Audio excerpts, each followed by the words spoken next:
episode of Surviving the Survivor, we bring you the best guests in all of true crime. Don't forget to subscribe and smash that like button. Here's your host, Emmy Award-winning broadcaster, Joel Waldman. What's up, STS Nation, and welcome to this special episode of Surviving the Survivor, the podcast that promises to bring you the very best guests in all of true crime. And sometimes we deliver America's most beloved and one of its best-selling authors. And that is what is happening today. A very, very special show.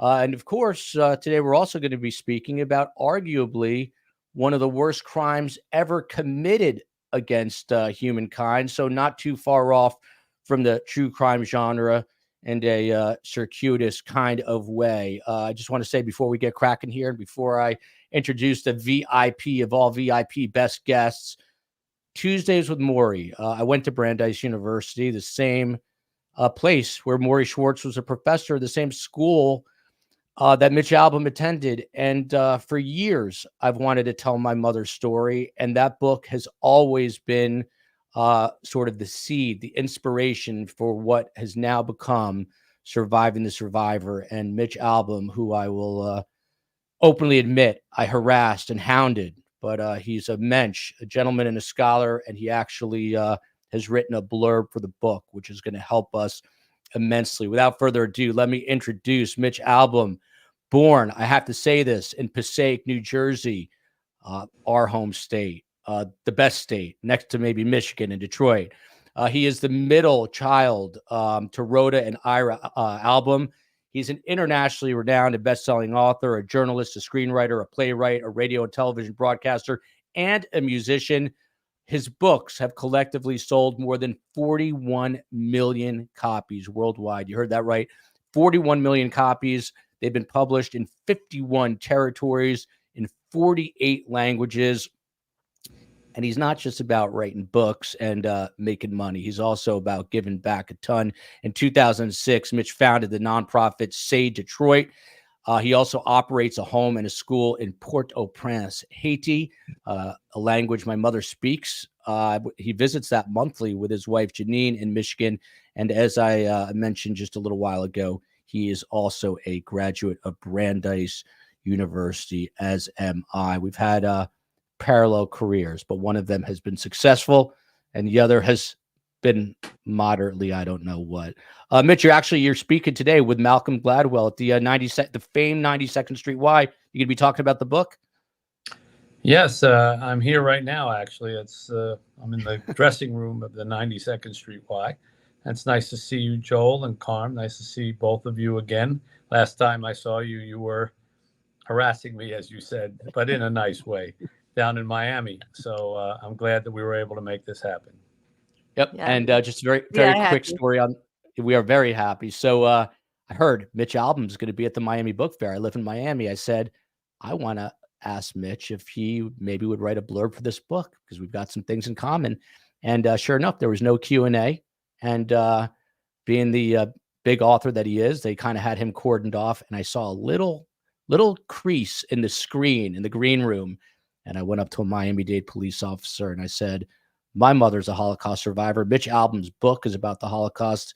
And she said, come right on in. And I don't know if Mitch was annoyed beyond any depth there, but we made it happen. I don't think Mitch was annoyed. He was very gracious. And not only that, he gave me a free copy of his book. So don't everybody expect a free copy. But because I'm a survivor, he gave me a free copy. And he wrote something very beautiful in it. It is signed. And I will find the inscription. Mitch, in doing research for this very interview, by the way, Mitch is going to be here till just before the top of the hour. And then Carm and I are going to stick around. And I'm actually going to read you a blurb or two from my book. But this hour is all about The Little Liar, which is Mitch's new book. Mitch did write to Carmela right here. To Carmela, from one liar, in quotes, to another, I am happy to meet you. God bless you, Mitch Albom.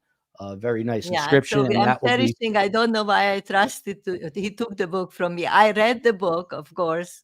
and I read your other book, and I am embarrassed to confess, but I think true confessions, since the topic is truth, I confess I didn't read your other books yet, but I read blurbs about your other book, and they are fascinating books, and I intend to read all of them now.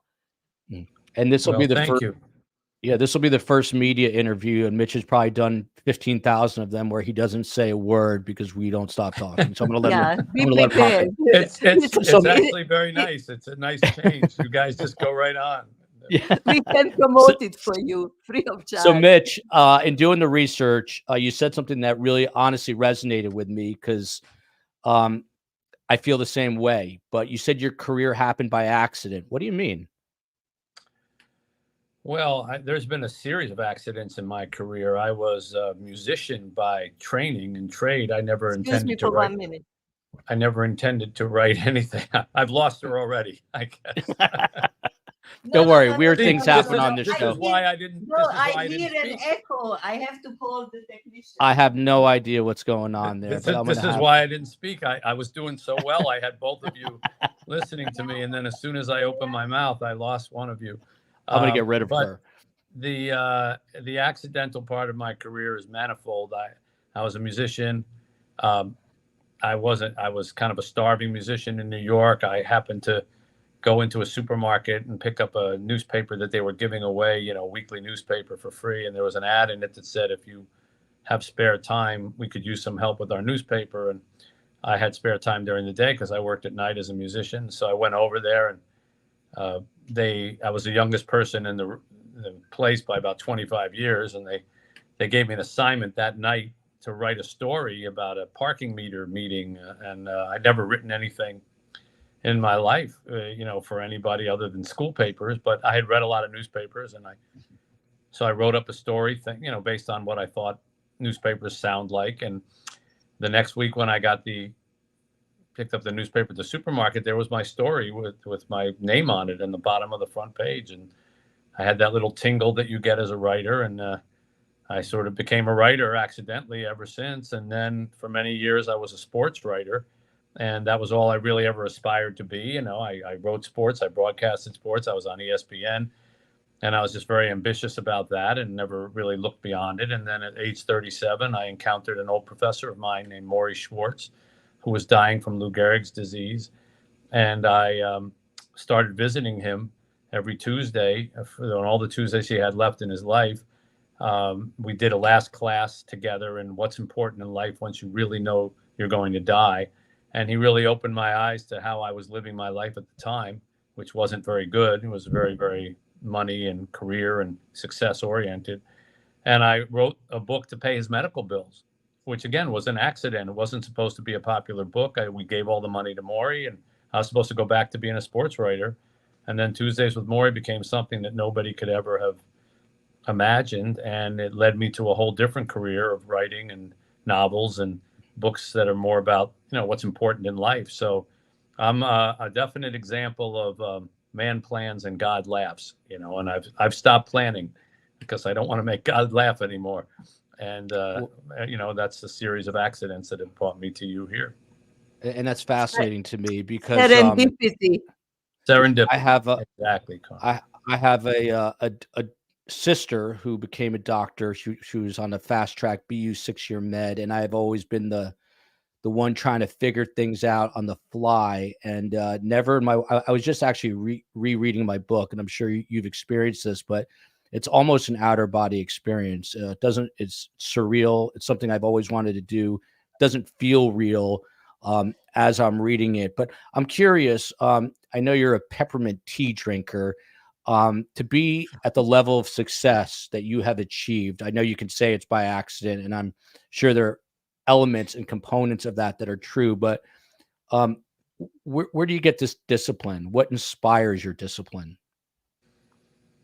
Well, I've always been pretty disciplined when it came to working. That was never a problem. And I think when you're writing, I've been blessed to know a lot of really good writers. I play in a band with a bunch of them, and I've talked to them all over the years about their techniques and all, and every one of them treats writing like a job.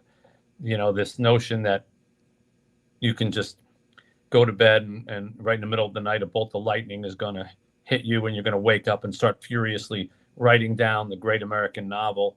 It's not how it works. You get up and you slog it every day, and then you get up the next day and you slog it again. And I have my routine and my discipline, and I really, I've been blessed not to have writer's block. I have the opposite problem. I have way more ideas that I want to turn into books than I probably have years left on this earth.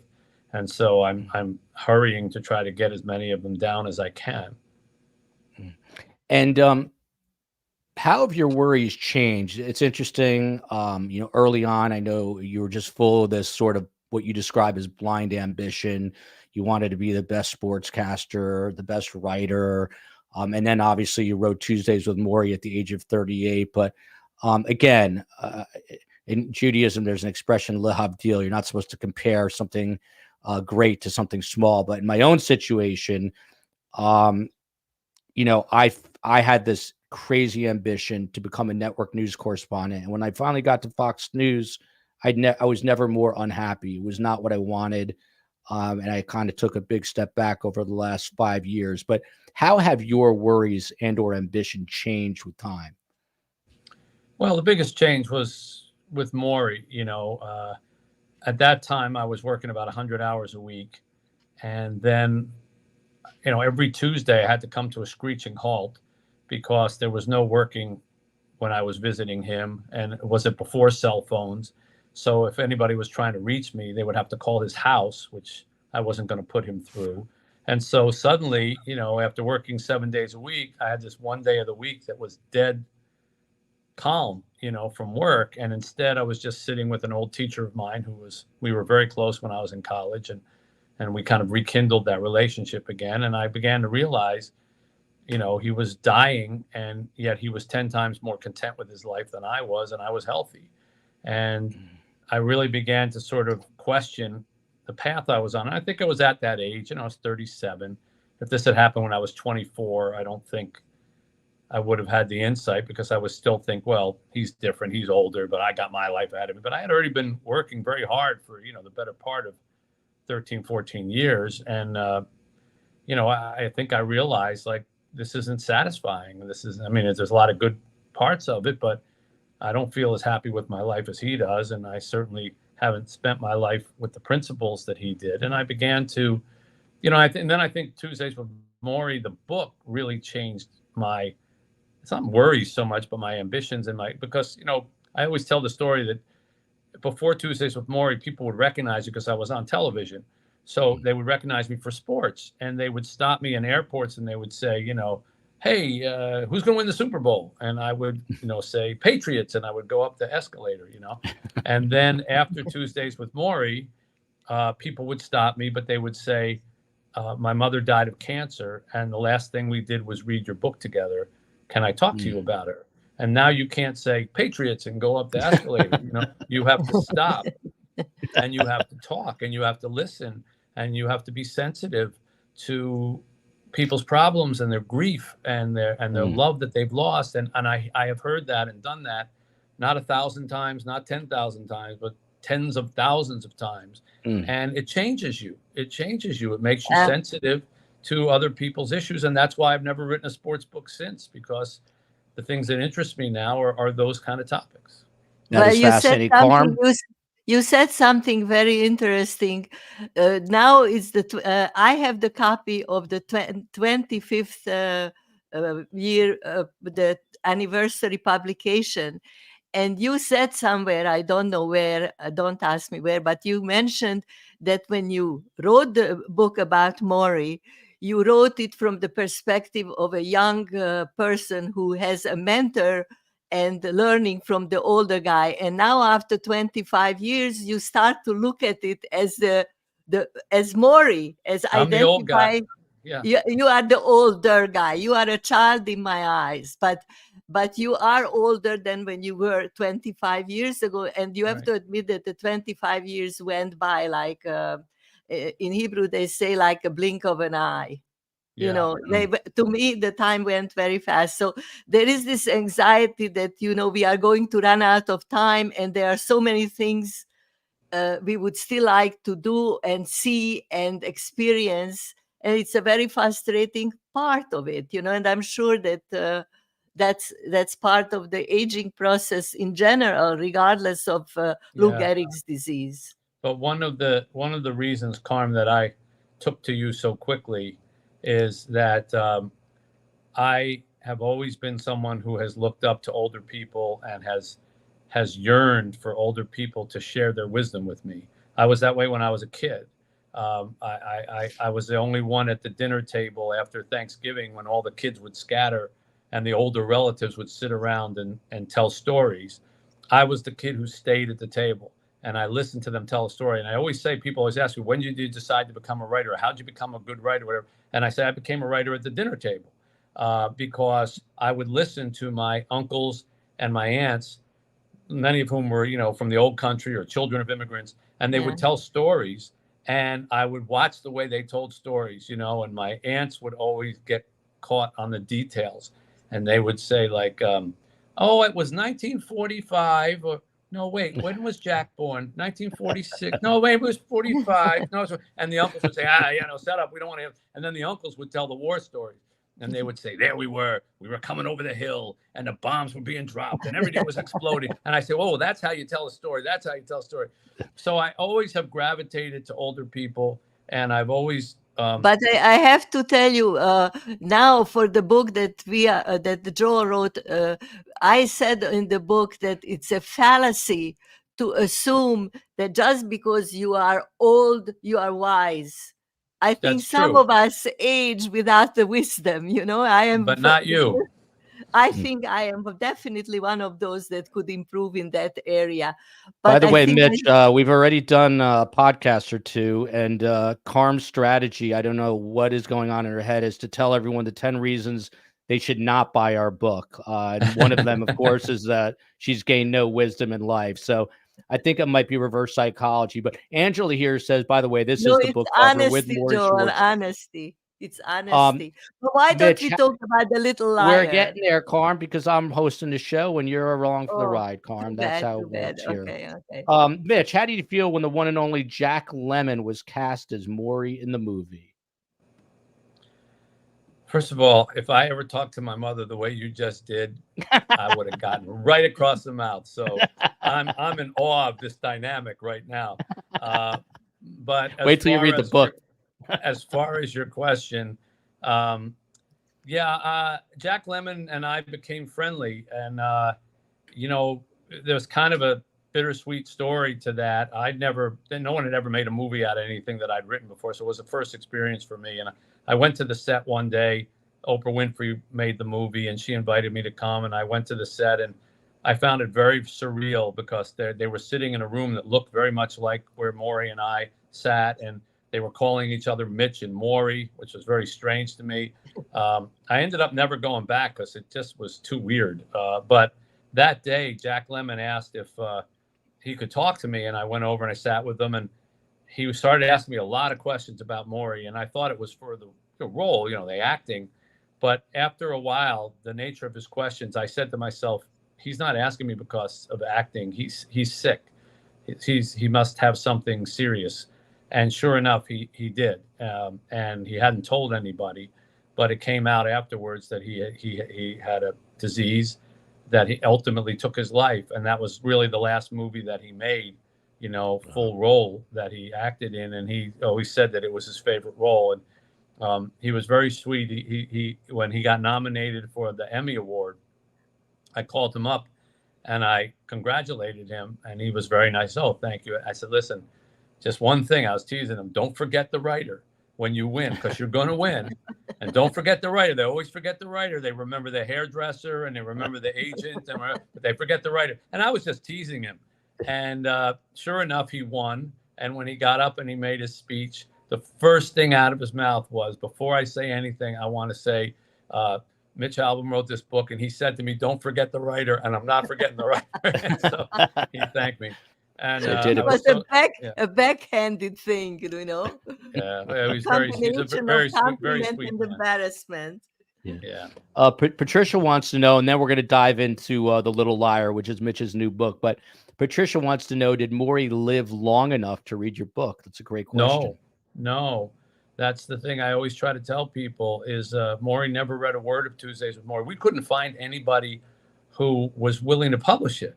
I searched around for months and got told, no, it's boring. You're a sports writer. Nobody's interested in a book like that. And if it wasn't for the fact that I was trying to pay his medical bills with it, I would have given up. But, sometimes you persevere for the right reasons. And we found one publisher just a few weeks before Maury died who was willing to do it. They gave us the money, and I was able to tell Maury that a book was going to come out. But I never even started writing a word of it until after he passed away. And I always say, look how large a classroom Maury has for a guy who's not even here to teach it. So this is the effect that we have in our lives, that if you touch one life, you're going to touch others, and you're going to touch others, and you never know where your influence will stop. And Maury never read a word, wasn't here to teach it, but day after day in this country and in many other countries around the world, people are learning from him because his story goes on. It's like ripples in a pond when you throw a stone in. And so, I think there's something to be learned from the fact that he never even saw one page of Tuesdays with Maury. Well, at least he knew that it was coming, and his message was so significant that we have to learn it. We have no choice almost but to learn Carmen, it. In our book, I talked to you about just the absurdity of life. And one of the things that I find weirdly absurd, and I think about weird things, is that, put it this way, is one of three of us on this screen are going to get guaranteed a New York Times obituary. And it's not me or you, Carm. But the irony is you can never read it. Mitch, does stuff like that ever cross your mind? You're going to get these accolades once you're no longer here, and you're not even going to be able to read that New York Times obituary? No, who cares? Not too worried about that. First of all, I've had more than enough accolades in my life. I'm really just honestly just trying to live up to the I think they're way too complimentary most of the time anyhow. And if I learned anything from Maury, it was that you can't be in it for masses of people. It's not, masses of people aren't going to be there with you in your final moments. It's going to be the people who are the closest to you and who you dearly love and who you need to be at peace with and in good terms with. And I'm trying to focus on that in my life. So, and they're not going to write obituaries. They're going to remember me, hopefully. And so, that was interesting that Maury himself, he really wanted to enjoy his obituary, so he did it while he was alive. He wanted to enjoy his funeral, not his funeral. Yeah. He had a living funeral. He had everybody go around the room and say what they liked about the deceased or what they loved about the deceased, and then at the end, the deceased got up and was able to thank every one of them. Every one of them. Yeah. That was courageous. Mitch, Black Widow comes to us from the Republic of Ireland. Do you ever not like your work? Are you highly critical of some of the things that you do? Yeah, pretty much all the time. I find it, I'm one of these people that rewrites and rewrites and rewrites and rewrites, and I'm rewriting constantly right up until the last day when they pull it out of my hands and say, you can't touch it anymore. That's it. And then I, immediately the next day think of more lines that I should have used or should have fixed. And I find it very hard to read my work after it's come out. I don't sit with my books and read them because I inevitably go, oh, why'd I use that word? I could have used another sentence here or there. And so I always just keep trying to make it better on the next one. But yeah, I think I'm like a lot of writers that way. I don't hate what I wrote, but I can always find some way to improve it. But unfortunately, it's already in print, so I can't do anything. Well, you can write another book. That's what I do. Yeah, I take it out on the next book. Whatever frustration I had from the previous one, I just hammer it into the next one. By the way, Carm, do you know why I'm about to offer condolences to Mitch Albom? Do you have any idea why? I should have done it earlier on. His beloved Detroit Lions, one game short of the Super Bowl. Did that hurt, Mitch? Did that hurt? And listen, you are not into that, and this is not the focus. Carm, let him answer the question. Your mom has spoken. No, I wasn't. I'm tough. We were. I mean, we were a little heartbroken because, we got that close. But it's been 32 years since we won a playoff game. So we won 2 this year. So that's a little bit like, getting showered in gold and then saying, well, what about the towels? How come they're not golden? You can't be greedy. And maybe next year we'll go a little further. Yeah, that momentum felt like it was direction. Momentum felt like it was on your side. Francie Hartzog says, Carm, no offense to Mitch, is my heroine. I watch this channel hoping to learn from Carm, signed a retired psychotherapist with multiple sclerosis, looking to learn new skills. Sorry to hear that you're going through that. So let me tell everyone about The Little Liar real quick. And here is the book cover, and you should go out. Maybe Mitch can tell. You should buy it because Mitch has not sold enough books in his career. You need to go out and buy this one, but he's using that money for good. In The Little Liar, which is his first novel set during the Holocaust, Mitch Albom interweaves the stories of Nico Krispis, his brother Sebastian, and their schoolmate Fannie, who miraculously survived the death camps and spent years searching for Nico, who has become a pathological liar, hence the name, and the Nazi officer who radically changed their lives.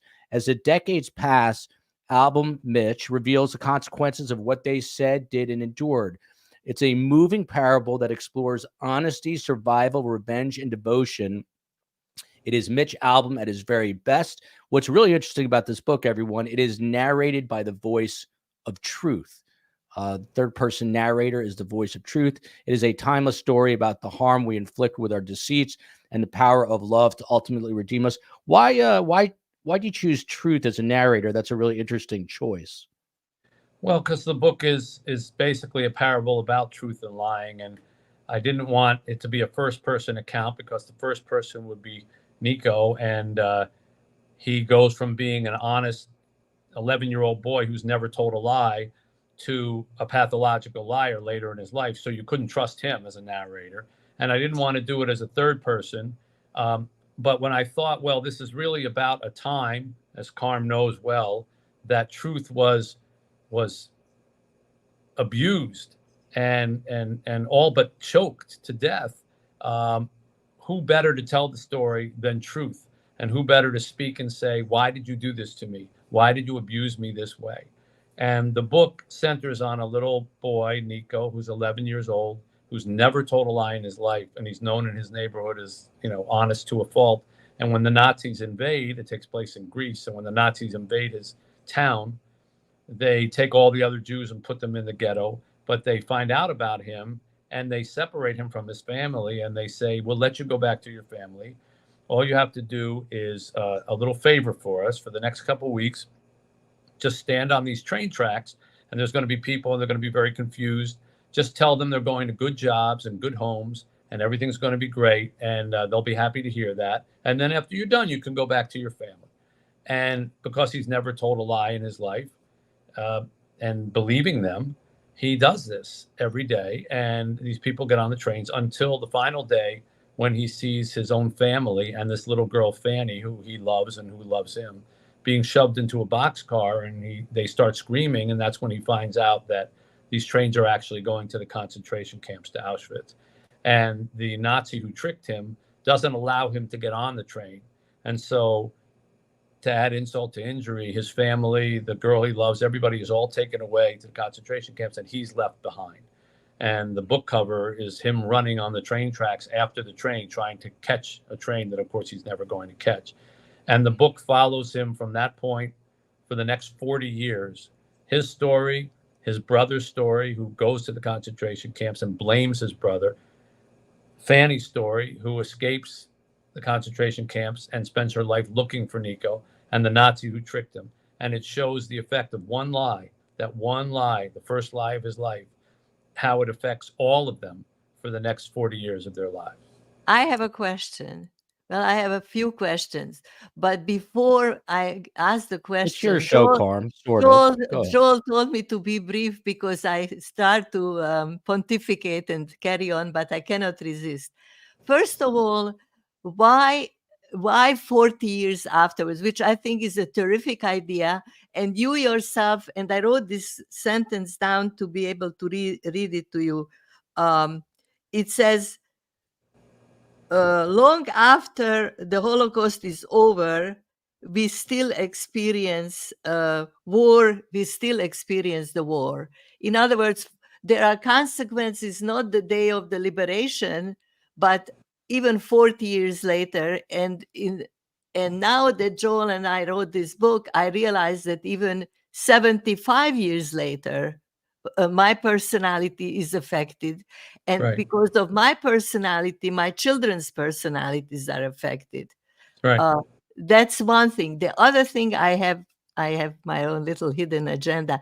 I want to understand. So this boy, Nico, who was 11-year-old, and he almost had this, let's say, unusual psychology that he would tell the truth even if it didn't work for him. And now suddenly he was forced to say the truth. Why did he become a pathological liar?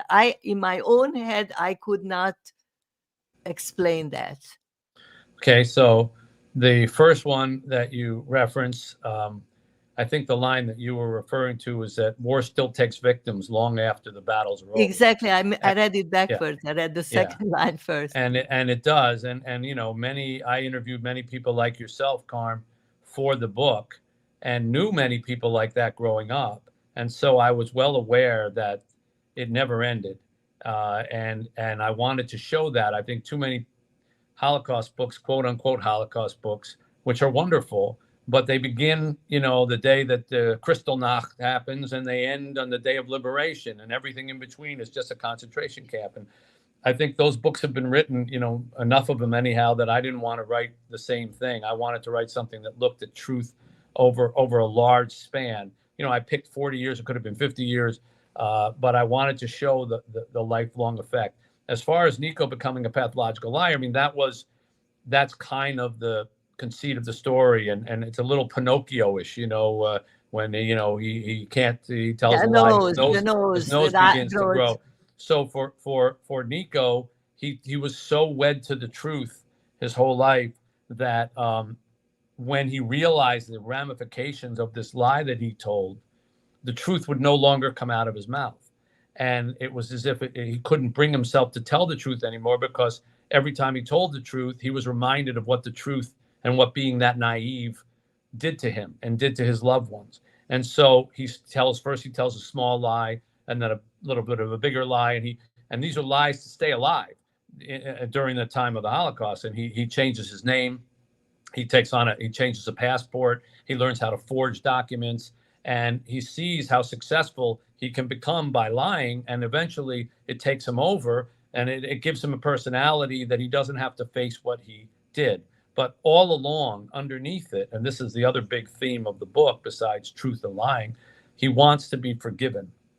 And I always say that all of my books contain a little slice of Tuesdays with Morrie in them. If you really went back to Tuesdays with Morrie and kind of looked at the new book. And in this book, it's forgiveness, which was something that Morrie and I talked about a lot when he was dying, about how you need to forgive everybody, everything, he said. And, you don't want to die still having something between you and somebody that you care about, because you think you're sticking it to them, but you're actually sticking it to yourself. And so I wanted to have a book that, I wanted people to say, well, what's the worst lie you've ever told in your life? And what would you do to be forgiven that lie? And that's what Nico has to face his whole life. And that's why I wanted to span it over 40 years, as he seeks forgiveness. And as Fannie searches for him to forgive him, and his brother Sebastian refuses to forgive him and searches for him to bring him to justice. So I had a nice little triangle there of the story. So Mitch, was there ever a lie that you told that resonated, that sort of prompted this theme in the book? Is there something that stuck with you, something that you wish you hadn't have said? Yeah, I'm not going to share it with you, but yes. Okay, no, I'm curious. The other question I have, and then we'll get Carm right back into the mix, is this is something that, as you talk about, is a 40-year timetable. So I'm just curious, I don't think people realize the complexity that goes into writing. How do you structure your book? Do you create an outline? You have a storyboard? Does it just come straight from your head? How do you do it? Everybody does it a little bit differently. I don't really use a storyboard or outlines. I think a lot about the story before I want to do it. I always pick a theme that I want to write about first. I don't pick plots or characters. I pick the theme that I want to try to attack, and then I try to find a story that I think will work. And so I've always wanted to do something about truth and lying, and I always felt an obligation to do at least one story about the Holocaust to try to continue the literature of the Holocaust so that people don't forget about it. And so all that kind of came together in this particular one. And also there is a somber detail in your story, in the sense that Saloniki, the Greek city, is basically removed from Europe in a certain sense. And you would think that that part of Europe was not affected by the Holocaust. Right. And which, by the way, Saloniki had according to an interview I heard with Mitch, Saloniki had the highest percentage of Jews of all the cities that the Nazis destroyed. That's pretty amazing. What about 50,000, I think? 50, yeah, but it wasn't just a number, but it was the percentage. It was of just people. Under 40%. 40%, just under 40% of the city had been Jewish prior to World War II. So you're talking about wiping out an entire culture of a city. And the largest Jewish cemetery in the world was in Thessalonica. It had nearly 400,000 graves, totally destroyed by the Nazis, not there anymore. All the tombstones were used for building material.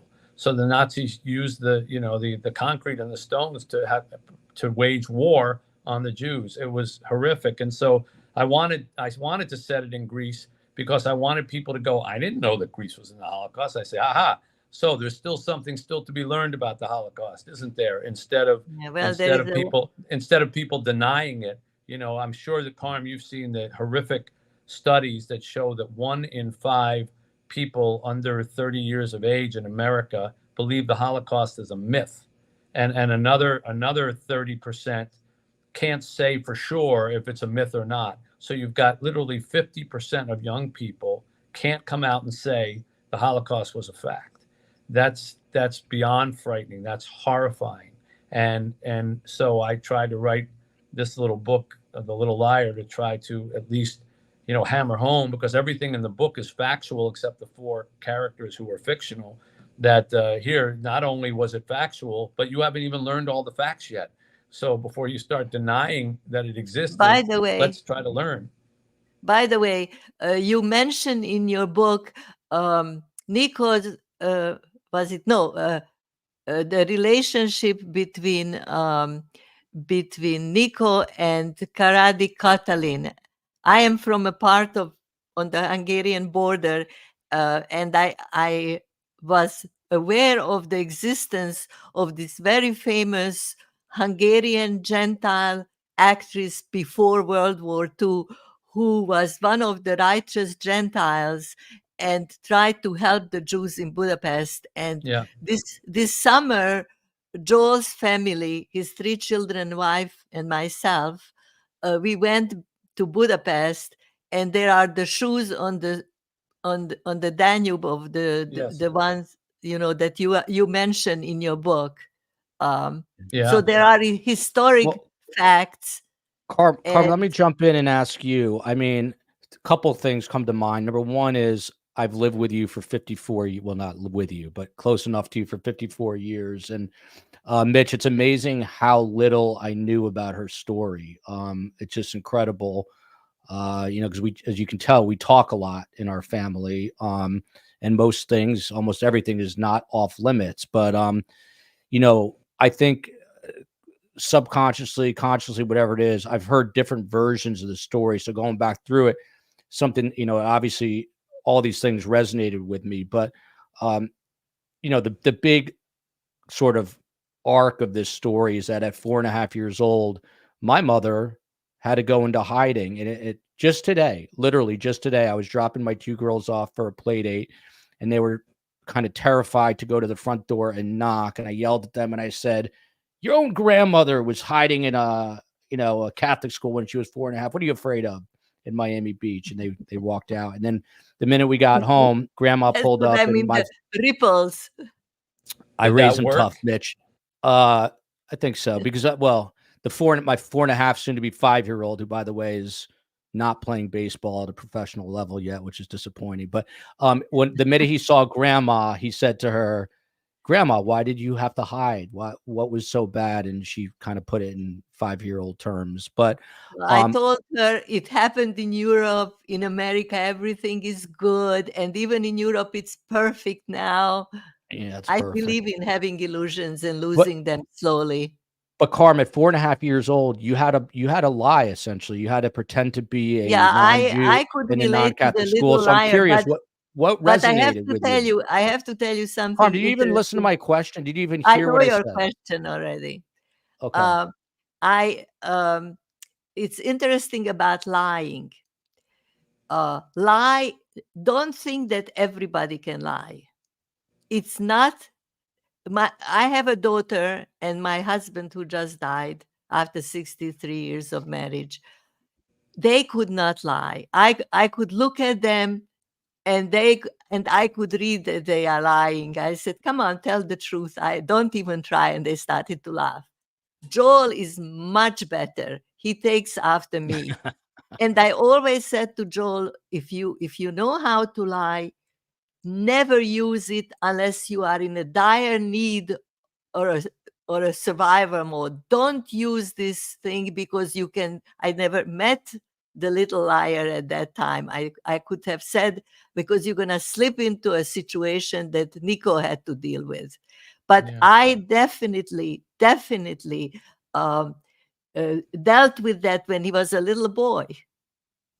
Tell the truth, I mean, your story about having to, hide who you were and change who you were was one of the reasons I took to you so quickly, Carm. It didn't take but 30 seconds of hearing, your story to know that you are a piece of the little liar. You're the real life version of I am things that so many people had to do, and I salute you, and I am, I'm so sad that you had to go through that, but by being here and telling people about your story, you've been very inspirational. And I wonder, you said to me before we started,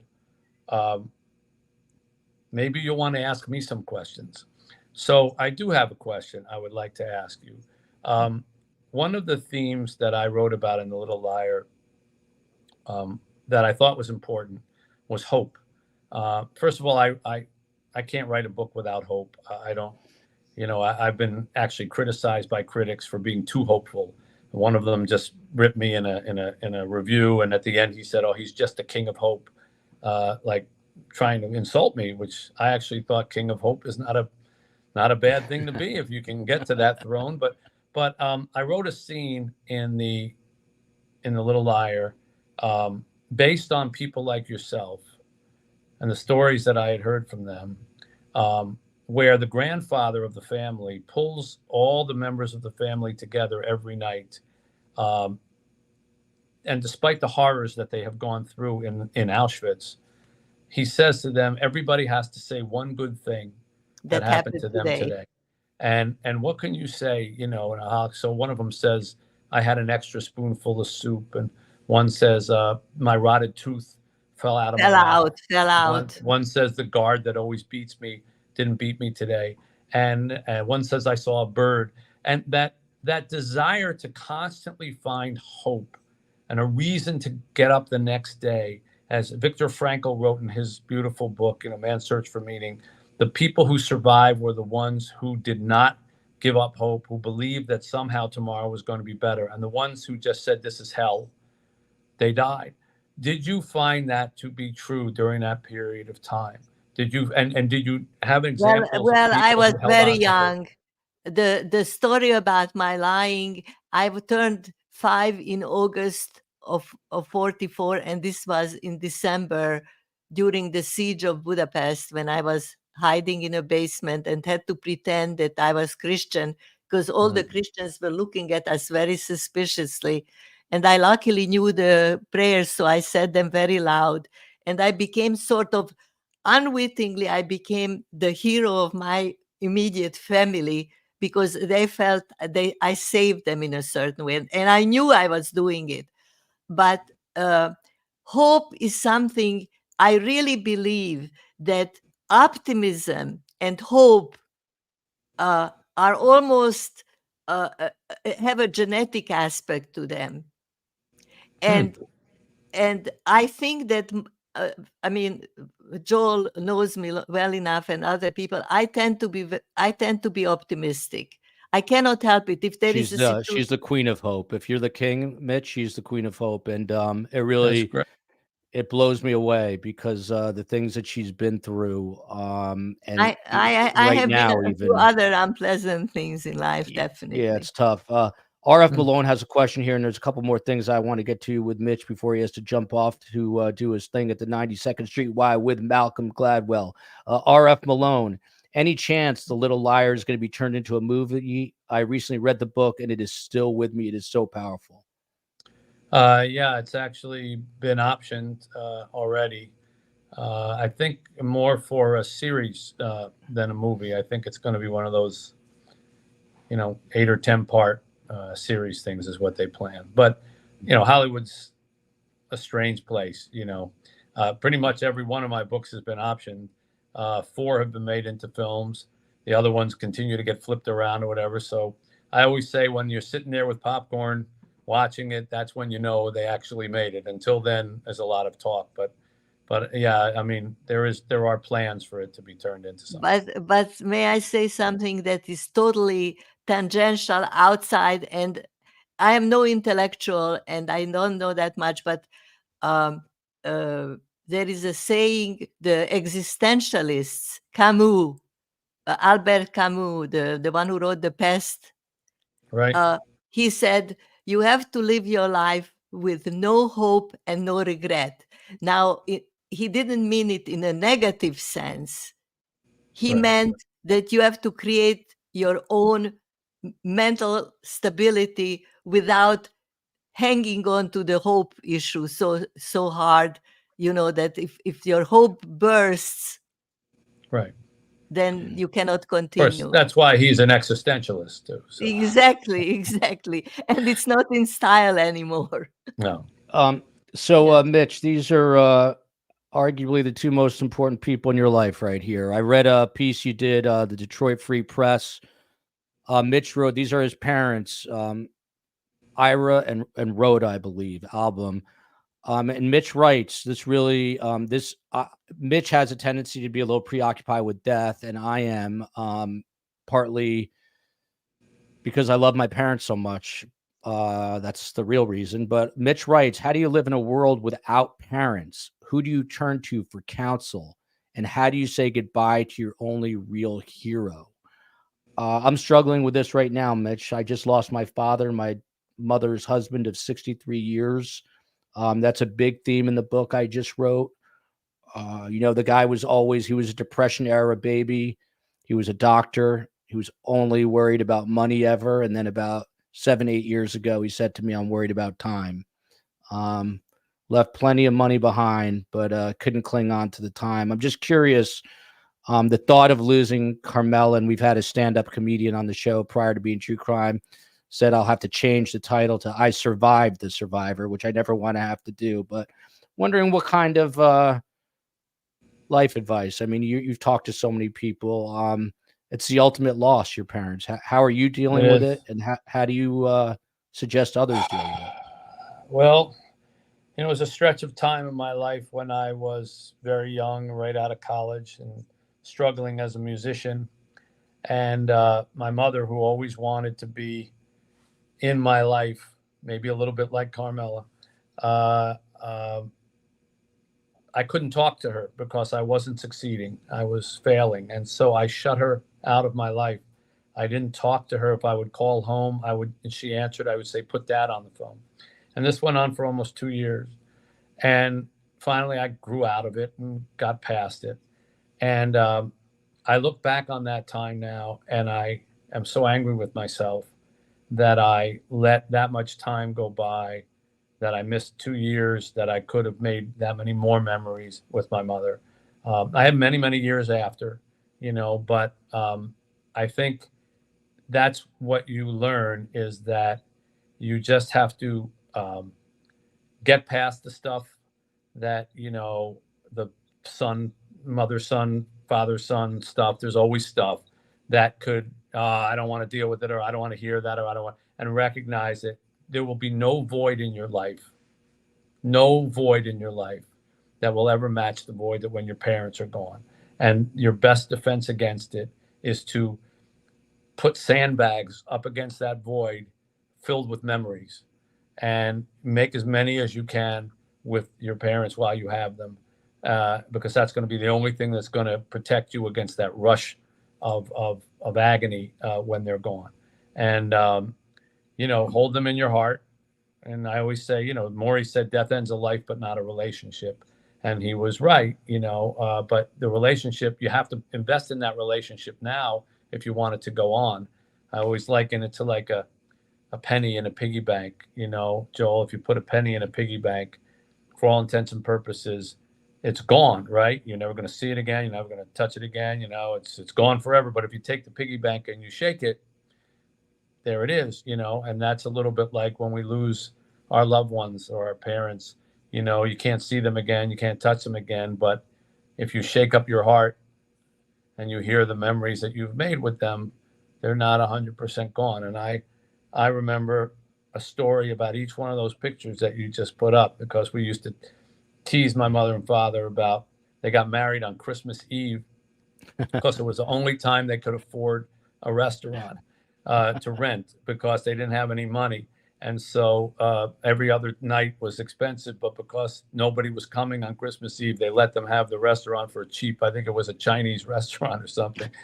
And the other photo is when they took a trip finally at the end of their lives. They took a trip around the world on a cruise, for 6 months, and they finally got to see all the places they wanted to see. So every picture is a memory. Every memory is a feeling.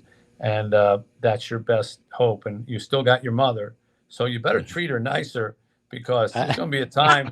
There's going to be a time when you're going to say to yourself, let me tell Mitch, you, you're not the first one to say that, but I tell you something. Our wonderful people who watch us, they always want him treat your mother nicely, but I don't think I need to be defended. I am not BSing when I say he's truly, truly perfect. Yeah, I could not exist. As far as a son, I don't vouch for him as a husband or as a friend. Just as a son, I can say that he's a very good son. I could start to weep right here, but I won't do it, because and Mitch, this is why this Detroit Free Press article that Mitch, first of all, my father was kind of the strong silent type. My mother is much louder, but your parents are everything, and just the prospect. I just feel like I will be rudderless, no matter who else I have in my life. So, Mitch, I might be calling you when that fateful day comes. I hope it doesn't for many, many years, but maybe I'll be calling you. Joel, the awkward thing is that you tell me, you start to cry and be upset about missing your father, and I end up having to cheer you up. And when I'm feeling like, I won't say myself. Yeah. Yeah, it's hard to give you support with that. We argue, Mitch. She says it's my husband. I say it was my father. We argue about who should be mourning more. But Olivia here says life. Guys have some strange fights, but okay. Yeah. Oh, wait till you read the book, Mitch. Life is hard and it doesn't get easier. I'm watching my 82-year-old father disappear before my eyes, and it is horrible. Followed by this comment: thank you for being here, Mr. Albom. I think Tuesdays with Maury is one of the most important books of all time, which I would have to agree with. I'll leave you. We'll leave off on this. Mitch, you're writing about how you're walking through Yad Vashem, which is, of course, the famous Holocaust Memorial Museum in Israel, and you were struck by the question. People asking, why did the Jews willingly board the Nazi trains if they knew those camps? If they knew they were going to concentration camps. And I think this impacted your decision to write The Little Liar. How so? Well, there was a video of a woman who, Yad Vashem has lots of videos playing all the time of survivors and telling their stories. And this woman was saying people always asked her, if you knew the trains were going to the concentration camps, why did you get on them? And she said, we didn't know. They used Jewish people to lie to us. They would threaten to kill them or threaten to kill their families and make them stand on the track. And they would say exactly what Nico says in the book. We're going to good jobs. We're going to good homes. We're going to the East. The Nazis were such liars that they even would give people, they would take the money from the Jewish people and give them a receipt that they said, now, when you get there, you take this receipt to an office and you'll get Polish money, or wherever they said that they were going. I mean, they even gave them baggage receipts, and we all know when they got to Auschwitz or other concentration camps, their bags were just ripped apart and anything valuable was taken and the rest were burned. And the people themselves were gassed and burned. And yet here they are giving them phony receipts. So that level of lying, you have to be a certain kind of evil to use people against their own people, to lie to them. And that's why I thought The Little Liar would be such a poignant story, because here's little Nico, a little boy who was abused the same way. So two final quick questions, and then we have to let Mitch go. Your favorite book of all time, Mitch Albom? My favorite book of all time?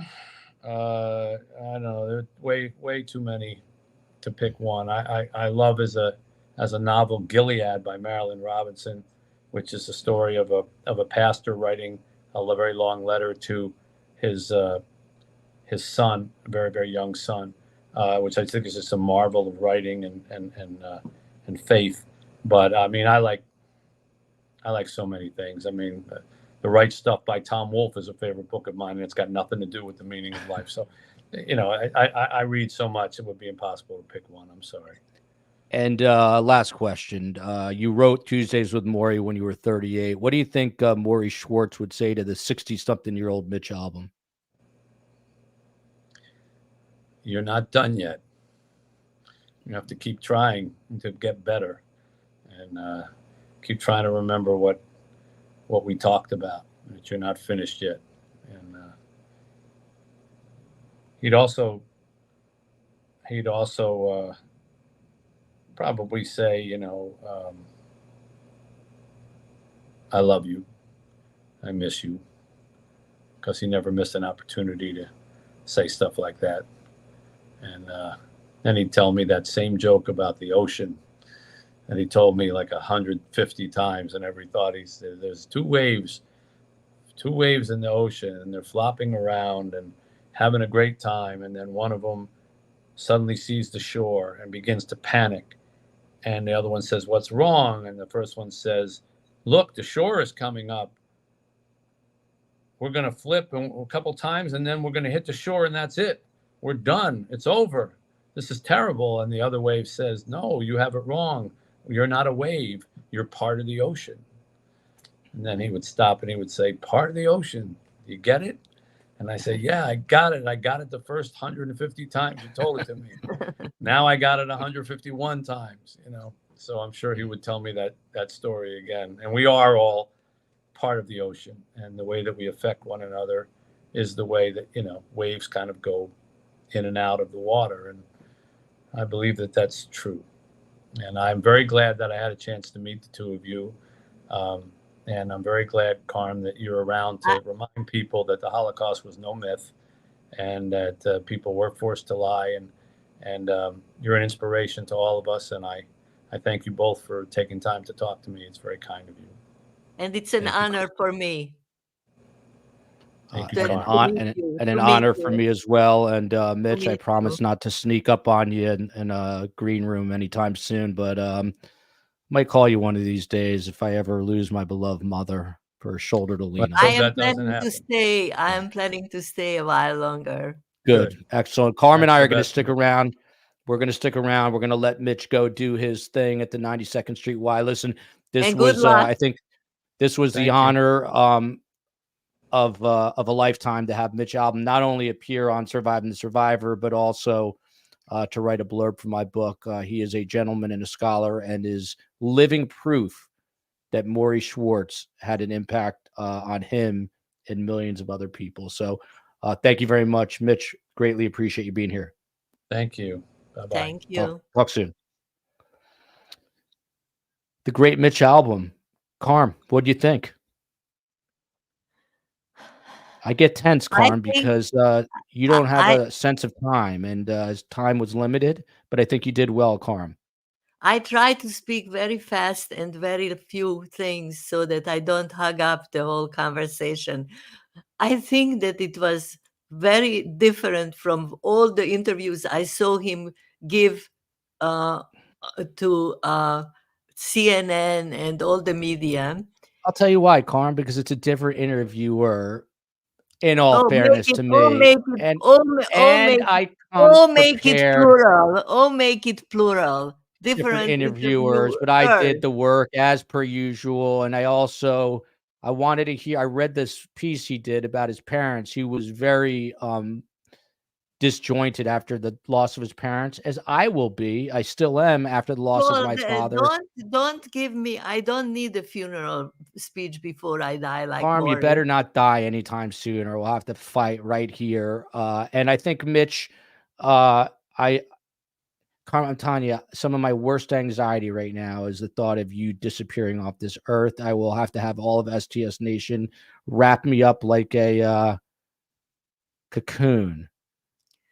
Abby Tahaha wants to know, Joel or Carm, why does Joel have control issues? Would you like to answer that, Carm? Now we can go off the rails for a little bit. Maybe he inherited it from me. By the way, please share this interview. I just want to show Mitch that we care. It wasn't a typical amount we have on a live because it's not true crime, but I think this was a very important interview. So please share it. And also, let me put this up since we're talking about books. Joel, you can pre-order. Why did you do this? It was in such pre-order. You can pre-order Surviving the Survivor right here with a QR code. Now that Mitch is off, I can say he sold 17 million copies of Tuesdays with Morrie.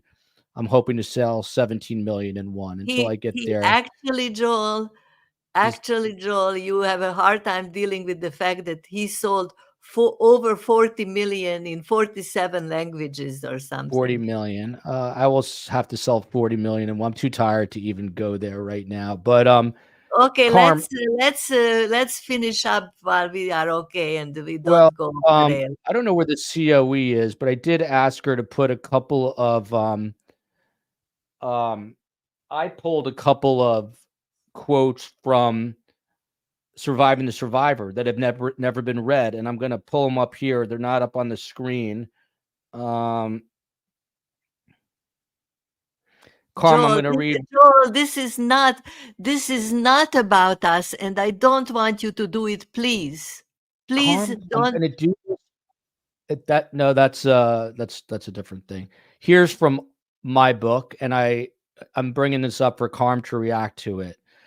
In her book, she's talking about when she was a young girl. This is prior to being hidden in the war. And she has an image and a remembrance of her father. And the book's, here's a direct quote from the book. I have a few images of my father. I admit I confuse them with photographs, but I remember as if it were today. I will never forget. It is still in my memory that there was an upright piano in our home. He lifted me, my father, and seated me in front of it. I was a little scared of the height, but he wanted me to see him. And he said to me in Hungarian, he said to me, as long as you see me, you don't have to fear anything. And then he was killed in Auschwitz, Carm. How did that affect you? He says, as long as you see me. I don't think it affected me the way you think that it affected me. Tell me how it affected. I'm asking how it affected you. It affected me. It made me very, very, very sad and missing him until today. But it didn't make me a scary cat. To the contrary, it made me not be afraid as an average person, afraid. I think I'm a little bit weird that way, that I'm not afraid. I mean, I'm afraid for my children, but I'm not so afraid for myself, because he said, you have nothing to fear as long as you see me. And I didn't see him after the age of 4.5. And I still grew up, I hate to say, pretty not scared. Here's another little excerpt from the book. I have 3 here. These are actually from the book, which is available for pre-order right now on Amazon. Jesus, You're speaking about Maria Gorachanic. Who was she? She was the nurse who took me in, Nun, not a nurse. nun who took me into her nunnery, which was at boys' school, and she knew that if they found out, they would hang her. This is a nun that saved my mother, and I write in the book, I had never heard about Maria until now. More than 54 years later, since I came into this strange world, so many bits and pieces of my mom's Holocaust story remained mysterious and convoluted. I still wasn't sure if it was because she never really explained it well, or because I never fully wanted to understand it, or perhaps a combination of both. Why do you think, Carm, it took me over 50 years, and I'll be honest, I still don't know that I really understand your story. Will I ever? Boy, this is an uplifting, fun Sunday show. The Holocaust in our book, because I dictated some of you. Let's do a double show and talk about mass shootings next. Go ahead, Carm. I think the Holocaust is a very short part of the book. And as Mitch Albom did it in his The Little Liar, unwittingly, we did the same thing, because after I'm now 84, 79 years, almost 80 years, my story goes, after the Holocaust, another 80 years. His story went from the Holocaust another 40 years. The point being is that the Holocaust is not the major topic in our book. In our book, it's maybe 1/10 of the book, but the psychological consequences through writing the book, Joel and I together had to admit that certain crazinesses and certain weirdnesses that we both exhibit stem from that period. And while the shooting stopped and the deportation stopped and the concentration camp stopped, the consequences of the psychological impact did not stop. And there is now, even the grandchildren have experienced the impact of the Holocaust, psychologically speaking. Carm, I didn't hear a word you were saying, because I was just thinking, will I surpass the 17 million copies that Mitch Albom sold? You are a horrible, complete, utter failure. You are a horrible human being today. Bonnie Lee Lopez, who comes from Vermont, Chile, Vermont. Carm, you've already seen hell, so you aren't afraid. You faced the evil already. Do you agree with that, Carm? Is that why you have no fear? You really don't have fear, I don't think. I don't have fear. As a matter of fact, there is a funny little story. My husband, who was born in New York, in the Bronx, and myself, at one point, we had joint offices with the same waiting room. I think today we should do another show on mass shootings, and then maybe about I don't know, animal cruelty. Just to Joel, if people cheer up the Sunday. Go ahead, say Carm. that you interrupted me, they will be right. By the way, one person, I was going to pull it up, but it was inappropriate, said that they wish you would let me talk more during that, Mitch, but I thought it was more important for you to talk. But go ahead. Go ahead. By the way, do you think Mitch liked us? I'm always, I want to be liked. Don't worry if he liked us. I want to be liked. Do you think he liked us? Yes or no? What? Do you think he liked us? I feel like he doesn't like me, but he likes you. Is that possible? Joel, it's a stupid thing to consider, in my opinion.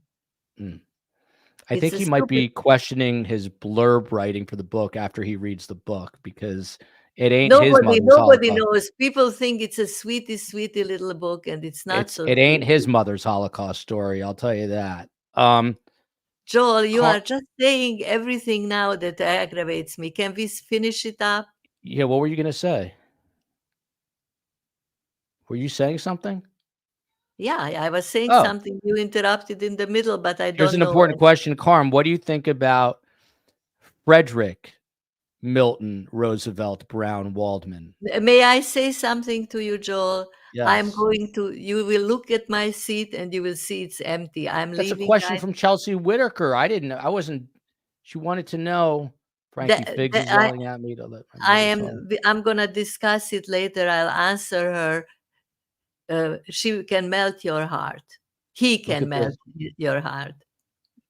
He might end up transgender because everyone calls him a she because we've only had girl dogs. You might end up confused. Joel, stop interrupting your mother. I'm going to leave, guys. I love Carm, you. there's another. Carm, you're not going anywhere. I love we have a few more. Carm, I have another excerpt. Carm, I have another excerpt. No, I don't want to hear it. So, guys, this is the final excerpt. A lot of this book has to do with death, which is a preoccupation of Mitch Albom. Did I say an hour ago that you are a wonderful son? Yeah. Can I take it back? Here we go. Here's a direct excerpt from the book. And this is Carmela speaking. I feel like who's going to save me? Who's going to love me? She recently confided in me about the prospect of losing her husband.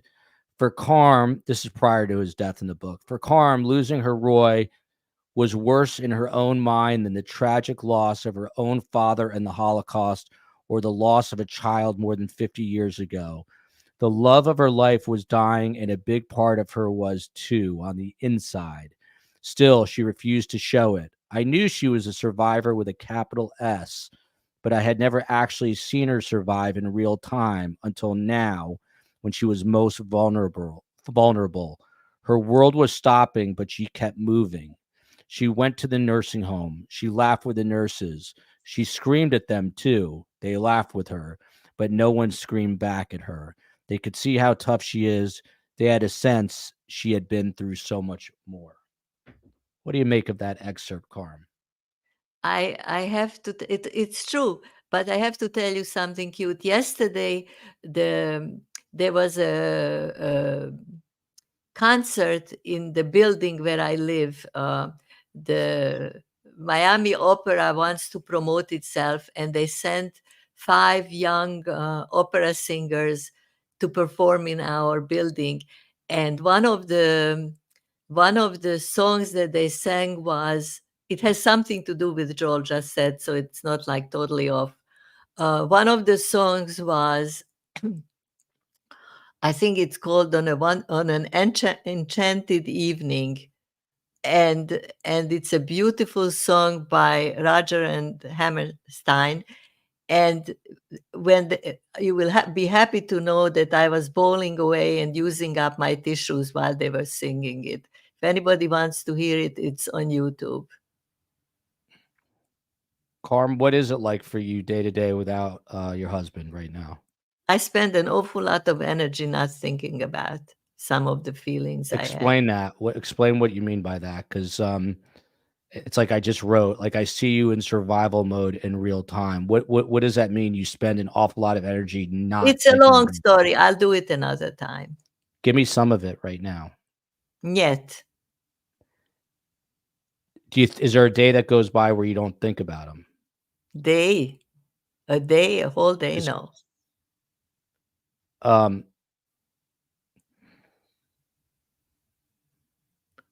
Carm, do you think you turn off emotion when you're uncomfortable? Yes. And what is this like a trial? We switch to the trial? Because I'm asking you about my father, your husband, and you're literally like, it's like a spigot, like a faucet. You just turn it off. How are you able to do that? And why am I not able to do it? I don't know if it's so good that I'm able to turn it off. It creates a certain numbness when you turn it off too much. Carm, last question is about me. Do you believe? Let's talk about something interesting. What? Yeah. Do you believe that I never really thought this was the case, to be honest? I never even thought about it, never cared about it. But I do think I am a victim of generational trauma. I truly do. I deal with OCD issues, control issues. It's all true. Honestly, were you listening? Not really. I was thinking about how many books I'm going to try to sell. I'm very competitive. So tell me. His listening skills need to improve. No, tell me. No, I was telling you that. What were we talking about this second? I was thinking of something. I was asking about generational trauma. 100% there is a but I tell you a secret. Whoever watches us, they may be from North Dakota or from South Dakota or wherever they are from. Everybody has some trauma in their life and in their background. Our family just has the Holocaust, and yes, it's transmitted.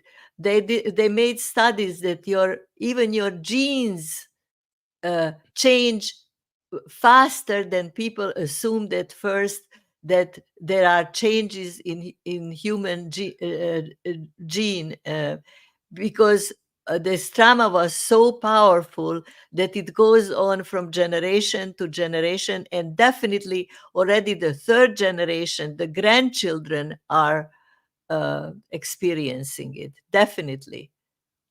It's a very Carm, do you find that you're still learning things about life? Because at 54, not that I don't think I'm not learning anymore, but it's amazing the amount. I didn't realize how screwed up I was, really, until I wrote this book. I didn't realize how deep it goes. I spoke earlier with my sister, and she said that I didn't know this. She said our mother said to her that it's a good idea if something is unconscious and you are not consciously aware of it. Sometimes it's maybe better not to bring it to consciousness and leave it on the unconscious level, because if you bring it to consciousness, then you have the responsibility to do something about it, and that takes a lot of work. Is it me, by the way? Mitch is a very nice guy, but he seems like he too is sort of he has like a bit of a wall up, I think, to protect himself, not from us, but just life. Do you get that sense? Listen, like I asked him if he ever kept a secret, and he said yes, but he wouldn't even crack that open. And I know where he was going with that, because it's all on Google. Really? Give me a hint. I don't know what you're talking about. Which was resolved. Some of the issues that he had was 100% resolved. All right, well, let's leave that. Thanks to Maury. There you go. Nacho's mom. I have an idea here. Few people have asked, Carm, would you ever have your own YouTube show? I was born in 1939. I'm 84-year-old. I have to take care of myself, and I don't have even the slightest energy to start a YouTube show. Although I have an ingenious. Ileana, my daughter-in-law, is doing a terrific job. By the way, I have an ingenious idea. What if you and the COE did a once-a-week show? You and the COE. STS Nation, weigh in. I think it would be hilarious. They have a much more relaxed relationship than Carm and I. Would not be yelling and bickering. It would be much more tolerable. What about Carm and the COE once a week? No, the only way we could do this if we could team up against you. Well, that will obviously happen. No, that would. Look at Tiff Knox. She said this in a very political way. She says Mitch is very contained. I would tend to agree with that. I do think he is very. I wear my emotions on my sleeve. Carm, am I ever going to not be screwed up? I don't think you are that screwed up. You are just a little screwed up. That's good. That's within the norm. I wish you would not be so screwed up. I wish you would terminate the session now. Carm, any final thoughts then? What did you think? Your final thoughts on on Mitch Albom and Maury Schwartz? Before you answer that, may I say something about Mitch Albom? Mitch Albom's books are spiritual. They are positive. They try to help people navigate through life. That's what he does. His books are not, they are not novels of angst and desperation. They are trying to infuse the world with Hope. with hope. Yes, he believes in hope. Yes. Carm's children and grandchildren are so blessed. I agree with that, but there's also, as we're Not talking about so right now, blessed. there's a generational trauma that comes along with it. So Joel will use this generational. He will ride it like a horse. Why do I have OCD? Why do I have to But control the things? OCD we established is your father who had. Why am I constantly anxiety. worried? Why am I always worried? Why am I always worried? Can we just do this on our own time? Lorna McKenzie goes, "This feels like therapy." It begins to feel boring to me. Carm, why weren't you more upset that that we welcomed Frederick Milton Roosevelt Brown into the family? I thought you might throw a tantrum. He is so unbelievably cute that you have to have a heart of steel, or what is stronger than steel? I don't know. What is stronger than steel? Graphite? I have no idea. No, the graphite. The graphite is not iron. Iron. No, steel is stronger. Steel is stronger. Steel is good. The good word. You have to have a heart of steel if you don't like Freddie. The COE can't get onto the computer to show you. Well, he's posted all over Instagram. Yeah, she wants to see the puppy. She wants to see the puppy. Titanium is stronger than steel. Joel, she says, show the puppy. I can't on here, but it's on at Surviving the Survivor, at Surviving the Survivor. It's so small that it looks like a little rat. What? Ned Smith has it right here. This is the full proper name: Frederick Milton Roosevelt Brown Waldman. Milton was my grandfather. The M&ER from Mabel Rose. Come, here is the puppy. Here is the puppy. Here we go. There's Frederick Milton Roosevelt Brown. Hold it up a little higher, Z-Bugs. And J-Mac, show everyone your rock star mohawk that you got today. You got, oh, there goes the mic. Show's completely come off the rails now. Everyone on the big screen is turning off their TVs. Your mohawk's a little deflated. You're also muted, Carm. You muted yourself, I think. Very quick reminder, programming note, tomorrow, 5 p.m. Eastern time, we are doing a show. Look at this. Look at this. Is this cute or is this cute? Hold his face up toward the camera, though. You can't see his face. Next thing you'll ask me to ask her to smile. I wonder what kind of vision he has if it's 2020. They have eye problems, these dogs. They're like greenish gray eyes. Quick programming note. Thank you to Sky Ricky. Look at this. This is a super sticker, not a super chat. Very kind of Sky Ricky. Take the doggy and we are gonna. Peony Pink says ultimate cuteness. Brooke Nelia says love Carm. Someone else says love him, meaning dog. I have an announcement. Yes. Happy birthday to Alf. Who's Alf? Alf. Oh, happy birthday to Alf. Oh, like friend of the show. Happy birthday, Alf. I thought you meant Alf, the guy. Happy birthday, Alf. Okay, guys. Quick final announcement. Tomorrow, 5 p.m. Eastern time, the OnlyFans murder. That is Courtney Clenny. She was back in court this past week, and her parents have been arrested. We'll be covering that tomorrow at 5 p.m. Eastern time.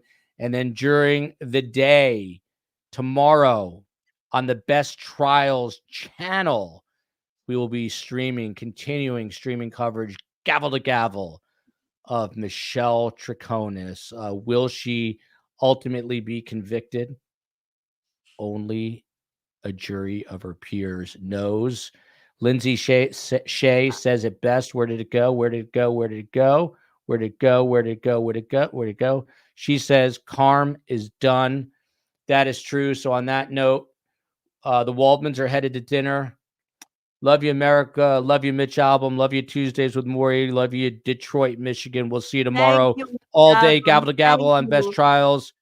5 p.m. on Best Sorry, Guest. Mitch Albom, that we became like we lost our way after you left. You should have stayed with us. You should have. Love you all.